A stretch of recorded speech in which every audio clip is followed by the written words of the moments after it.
Oh, ça a monté du stack là. Ok. Heure de jeu, Martin, 1h30, un des meilleurs joueurs de la ronde. Ok. Ok, un joueur qui réfléchit. Bonne 10. Martin call, pianiste call.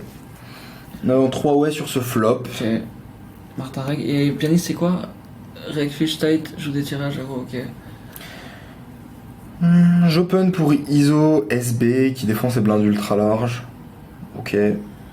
Ok. J'ai envie de value les dames que je domine. Les 8 qui vont sûrement me payer une fois. Perso, moi je te check tous les jours parce qu'on a un désavantage positionnel contre Martin. Il y a trop de turns où il va pouvoir nous mettre de la pression. Si on bet, il va pouvoir nous raise river et tout. Si le mec il est compétent et qu'il réfléchit un minimum, c'est relou. C'est relou. Et en vrai, il y a des joueurs qui sont complexes à jouer, enfin qui sont agressifs. Moi, j'ai pas envie du tout de faire grossir le pot. Et en plus de ça, on n'a pas une value qui est ultra clear, quoi. Ouais. On a open. Martin, toutes les dames qu'il a, c'est des dames qui nous dominent. En vrai, t'as As-Dame dans le spot, c'est différent, mais là, Dame 9, t'as pas tant que ça de dames inférieures chez. Parce qu'en plus, tu vois, pianiste, c'est un reg fish tight, enfin, des dames qu'on domine, il y en a quasiment pas, tu vois. Dame 8 fait double paire, il y a tous les dames 10, dame valet, dame roi dame dans leur range. Complètement. Et pour autant, tu mets pas dame set off. Donc ici, encore une fois, une extrêmement mauvaise lecture de range de penser qu'on domine beaucoup de dames.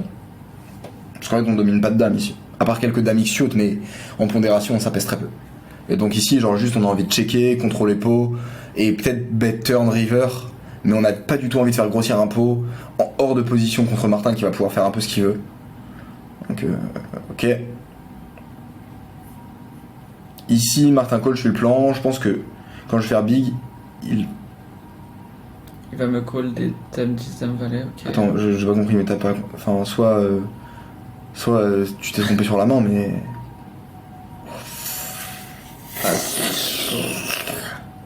Attends, pourquoi j'arrive pas à comprendre le thinking? Pourquoi tu me dis il va me call des dames 10, dame valet? J'arrive pas à comprendre là, les gars. Parce que quand je vais biguer. Donc, les mains qui dominent, ça va être des dames 10, dame valet qui call, mais il le call également des 8x et PP. Il va même me call des auteurs as. C'est très ambitieux. Ouais, et puis il va pas te call toutes les auteurs as. Par contre, il va te call toutes les dames valet, dames 10 qui vont t'éclater. Et les auteurs as, en fait, ça se trouve, il va les transformer en bluff river et il va te faire fold dans tous les cas. Donc, ici, c'est une catastrophe. Waouh, ça. On se chauffe à se mettre dans un spot, c'est horrible. Alors qu'en vrai, tu peux. C'est une catastrophe. Check call, tranquille. Mais en fait, tout ce spot là, il vient d'un mauvais thinking au flop, tu vois. Où je sais pas pourquoi tu veux faire grossir le pot alors que t'es OP contre un joueur compétent. Quand tu joues contre un joueur aggro, ton objectif c'est pas de faire grossir les pots et d'envoyer des parpaings, c'est au contraire de contrôler le pot. Enfin, surtout avec le désavantage positionnel, tu vois. T'as pas du tout envie de te chauffer et le chauffer. Puis surtout que là, il a énormément de mains qui te détruisent juste dans le spot. Encore t'essaies de le trigger avec mais surtout que moi avec Nuts, pourquoi pas. Tu sais, en plus à penser comme ça, Léo, je suis sûr que le mec Martin là, il y a Jazz qui dit ouais c'est vraiment le joueur à éviter tout, étant donné qu'il réfléchit, il est capable de call des brelans, des doubles paires. Et surtout, en fait, genre il va très vite. Si c'est un gars qui réfléchit, il va très vite comprendre que tu t'es adapté à son jeu. Et il va juste jouer full value. C'est ça, ultra smart, voilà. Et en vrai, j'ai souvent tendance à dire ouais les gars, dites pas ultra smart quand les gars ils jouent en 1-3, 2-5. Mais en réalité, des mecs qui jouent bien en 1-3, 2-5, on en a vu. Souvent, c'est des mecs qui manquent un peu de discipline. Ouais, c'est que ça. En vrai, c'est que des mecs. En vrai, c'est fou. Tous les mecs qui sont bons en 1-3, c'est que des gars qui tapent des billards à table. C'est juste les mecs qui sont là, ils sont chill, ils ont envie de passer entre guillemets un bon moment. C'est que des gars qui veulent pas se prendre la tête en fait. Ouais, qui veulent pas se prendre la tête, mais par contre qui sont smart de ouf. Ils ont pas envie d'aller en 2-5, 5-10 tenter des shoots ou autre. Ils sont loin en 3, tranquille, ils font leur play. C'est des mecs qui grindent leur argent en 1-3, ils font leur 6-7K par mois, ils dépensent leur argent. Et en fait, ils sont très bien, ils se prennent pas la tête. Ils sont très contents. Ils aiment bien juste se contenter de leurs 6 000, 7 000 par mois, venir à table, boire des bières, discuter avec tout le monde. C'est ça. Et alors, c'est vraiment ces joueurs-là. Et c'est des gars qui sont vraiment assez bons. Donc. Et de l'autre côté, t'as des mecs qui font des shoots de limite qui sont éclatés au sol. Donc, ouais. Mais là, on se level trop. Mais ça, c'est. Le spot, c'est un carnage, franchement. Parce que ça, avec Léo, putain, ça fait 3 mois que c'est comme ça. En vrai. On se level comment faire? Qu'est-ce qu'on peut mettre en place concrètement pour changer ça?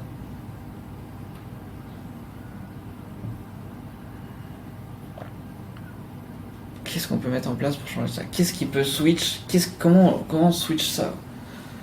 Et enfin, en fait, le truc c'est que bah une fois tu vas gagner et tu vas te dire bah ouais mon call il est bien quoi. C'est ça. Ce genre là je m'en bats les couilles que le mec il a un bluff, hein. Genre le spot il est catastrophique, abominable. Donc ouais, là il faut que t'arrêtes de te level, faut que t'arrêtes de te mettre dans des spots complexes. Si t'es contre un bon reg déjà, pourquoi est-ce que... Enfin je cherche pas à avoir des gros déséquilibres dans tes ranges si t'es contre un mec qui est meilleur que toi. Et cherche pas à faire grossir un pot si t'es contre un mec qui est meilleur que toi IP, tu vois.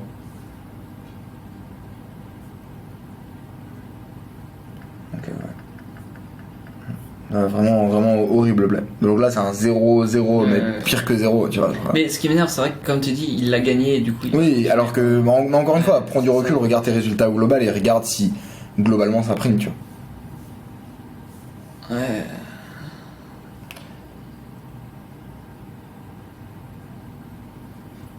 Donc ouais. Là c'est vraiment chaud. Ouais, ça peut être intéressant. La conclusion, qu'est-ce qu'on peut en retirer, tu vois, juste à part dire que c'est horrible. Bah juste dire que quand t'es contre un mec qui est meilleur que toi et que tu déséquilibres ta range, bah, t'es soumis à ses plans stratégiques. Donc par définition, s'il s'adapte mieux que toi, s'il est meilleur que toi, en fait. S'il est meilleur que toi, dès que vous allez commencer à déséquilibrer vos ranges, il va t'ouvrir en 4. Ouais. Et moi, tu vois, si moi je me vois faire le call, ça me dérange pas parce que j'estime que je vais être meilleur que le mec et que je vais mieux gérer le déséquilibre que lui. Mais c'est juste une question de... En fait, quand tu... Enfin, faut vraiment que tu sois largement meilleur que le mec pour déséquilibrer. Et en vrai, si je suis contre un mec qui est juste ok et qui va mettre de la pression, dans tous les cas, je me mets pas dans ces spots-là et je check flop. Et à la limite, je check 3 barrels, mais je me retrouve pas à faire... à jouer un pot qui fait 1000 balles, quoi. Avec Dame 9 off, ouais. Conclusion, c'est gagné, c'est bien joué. Pire des conclusions. On est chez qui là? Petit Will. Petit Will, allez. Petit Will, je sais que c'est pas très bien passé niveau résultat. Okay. Ça fait partie du grind, ça fait partie du game. Profites-en, applique des choses. T'es là pour. T'as 18 piges, t'es là pour grind des années et des années et des années. Ouais, donc, putain, mais moi je suis jaloux de fou, frère. Donc franchement, régale-toi, fous-en partout.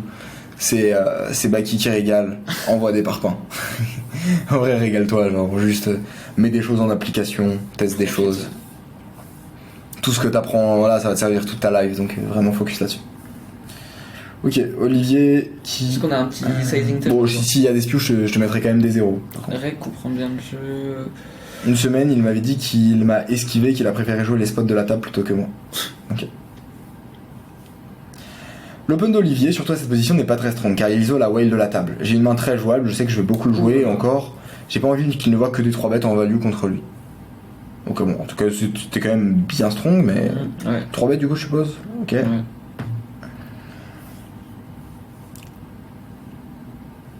Je bet small pour l'inciter à flotte au maximum.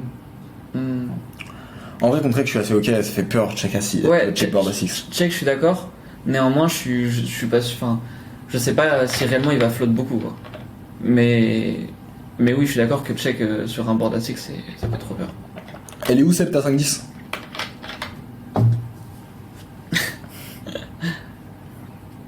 On va voir ça. Ici en tout cas pour bet small. Ok pour bet small. Ouais, ok pour bet small dans tous les cas, VS Reg. Ouais. Genre, moi j'aime pas prendre la line de check, je juste ça rep tellement. Surtout. Ok, cool. Vas-y, good. T'es en valet qui ouvre un flush draw avec mon read, je prends la line de bet check bet. Qu'il me colle tous les valets dans sa range river. Overcall, ouais, en plus il dit qu'il overcall les lines de bet check bet, donc en vrai je suis. Ouais, je suis ok. Et en vrai, si on barrel ici, on se cut presque. Enfin, ouais. hormis le flush draw quoi. Mais oui. Donc ouais, je suis ok. Content. Ok, roi river. Bon, okay. ça hit quelques trucs dans sa range, mais ça va. En vrai là, je réfléchis. Ouais, il a quand même des backdoor roi dame qui la colle au flop. Ouais. 2 dames. Il a 3 combos purs de roi dame. Hein. Ouais. 3 combos purs de roi dame. 3 combos purs de roi dame. Peut-être il bluffe un peu turn, donc je dirais 2,2 combos quoi, 2 combos. 2 dames, je pense qu'il y a peut-être 2 combos de 2 dames. Ouais, je suis ok. Sur les 3, je dirais 2. En vrai, mec, il va pas le 64 bet. Après, ouais, mais c'est son size weak. Il a dit que c'était son size weak. Il a 10-10. 10-10 aussi. Qui est quand même un candidat à call. Maintenant, moi, le seul problème que j'ai à size share, c'est que c'est très difficile pour toi d'avoir un bluff. Le combo principal que tu veux faire call dans sa range, faut bien juste qu'on pose les choses, c'est 10-10, 8-8, 9-9. C'est le cœur de sa range. Mais pour autant, j'ai pas non plus envie de bet trop small parce qu'il peut me raise en bluff, tu vois. Moi, je pense que il peut me tourner en bluff des 8-8, 9. Je pense pas, c'est un reg. Enfin, c'est pas ça a pas l'air d'être non plus un bon reg, tu vois. Ok. Genre quand le gars il vient te voir et qu'il dit ouais je t'avais esquivé et j'avais préféré jouer les spots de la table. C'est vrai que c'est... Bon c'est que c'est un gars qui comprend le truc mais ça. Parce que c'est pas le mec qui te met des raisons bluff river, tu vois. Ouais, ok. Et en vrai, s'il nous raise, enfin, il y a quoi? Il y a Roi Valet et 2 combos. Ouais. Roi Valet, As-Roi, il les a pas parce qu'il aurait ISO plus. Il aurait. Mais tu vois, le vrai cœur de range c'est 8, 8, 9, 9, 10, 10. Si on fait fold 8, 8, 9, 9, 10, 10, Roi Dame. c'est une cata. Parce que Roi Dame, c'est 2 combos. Ouais, 2 combos, 2 dames, 2 combos. Donc on a une range en gros qui va a priori catch qui est de 4 combos. Ouais. Et ensuite, enfin en vrai c'est que Dame pour moi je la mets à la même hauteur que 9-9, c'est la même main. Oui. En termes de force. Donc on a 2 combos qui vont nous catch, qui sont Roi Dame, qui sont des bons bluff catchers. Ouais. On a potentiellement quelques As-6 shoot. J'allais dire As-5 mais As-4. Ouais, peut-être As-4, As-8, ouais. As-9, tu vois, possiblement. Mais on a surtout beaucoup de pocket, tu vois. En vrai, il joue quasiment tous comme ça. Ah, est-ce qu'il les colle tous à 100% au flop? En vrai, je pense qu'il est pas là. Il colle un bon 80 au moins. En vrai, sur les 12-18, sur les 18, peut-être il en a 15, peut-être 14. Ouais. Ouais, il en a vraiment beaucoup. Donc moi, j'aurais préféré size small pour mieux value ça. Si c'est un mec qui est potentiellement capable de les transformer en bluff, bah du coup je call, il a trop peu de... Ouais, parce que les As-Roi, normalement, il les a pas, si on a bien vu. Ouais, il a que des... MK qui dit les PP elles call pas même sur small, non. Bah en vrai ça dépend, hein, des mecs qui sont vraiment sticky. En vrai, si tu bets 50... Un reg overall, en vrai, tu bets 50, tu bets small, il te fait call quoi. Toujours la curiosité, ouais, c'est ça. Moi juste le souci c'est qu'en bluff... On a aucun bluff dans notre range quoi. Après moi j'ai l'impression en vrai on bet 40-50, il les raise, il les colle pas en vrai. Ok bah pourquoi pas en vrai c'est très bien du coup. Ouais. Si en fait c'est soit le mec il est nul et il call, soit il est bon et il raise quoi. Pour moi il colle. C'est vrai que je suis assez d'accord avec MK où j'ai l'impression que... Dans tous les cas si c'est un gars qui réfléchit, on a absolument aucun bluff. Ah oui. Nos 9 et 10 on les aurait très souvent bet turn. Genre on a toujours une paire hit. Va trouver un bluff là-dessus, c'est ça. C'est vraiment compliqué. Le roi c'est une river qui est hyper particulière. Ouais. Ouais, connecte un peu tout en fait. Après, sinon, qu'est-ce qu'on en pense de check hein? Ah, ça va, j'ai l'impression que du coup, ces mains-là, ça va trop showdown pour le coup. Ouais, j'ai l'impression aussi. C'est pour ça que j'aime bien bet small. Ouais, même s'il sait qu'il perd, il va quand même showdown. Donc, en vrai, j'aurais fait 40. En plus, si c'est un mec qui est un peu bon, qu'en vrai, quand on bet small, ses As-6, il peut quand même les raise. Ouais. Tu vois, on bet 30, 40. Dire, vas-y, on a Roi Dame, Roi Dame, Roi 10, ouais. Le mec il raise son As-6, tu vois. Ouais, de fou. Ouais, on a un bet call. Du coup, on a un bet call facile. En tout cas, ouais, c'est un spot qui est intéressant. J'aurais bet. Moi, in-game, si là tu me dis je dois bet time, je bet 40. Ouais, 30-40. Un size où vraiment je mets les pockets dans une situation où elles peuvent pas fold. Donc si elle peut pas fold, elle doit jouer. Ouais. Et donc si elle doit jouer, est-ce qu'il call, est-ce qu'il raise, ouais. J'essaie de créer des choses. Et je m'assure que s'il a une main comme As-8, As-9 qui me raise en value. Donc ouais, bet 40. 30-40. Ouais. C'est pas trop complexe. River. Vraiment pas la plus belle du paquet. Je vais size pick pour mettre polariser et faire call Roi Dame. Off, Roi Dame suité. Donc Roi Dame, ça m'étonnerait qu'il fait call au flop en vrai. Ouais. Je m'inquiète ici les Rois de temps en temps. West Ham Jack. De temps en temps, West Ham Jack.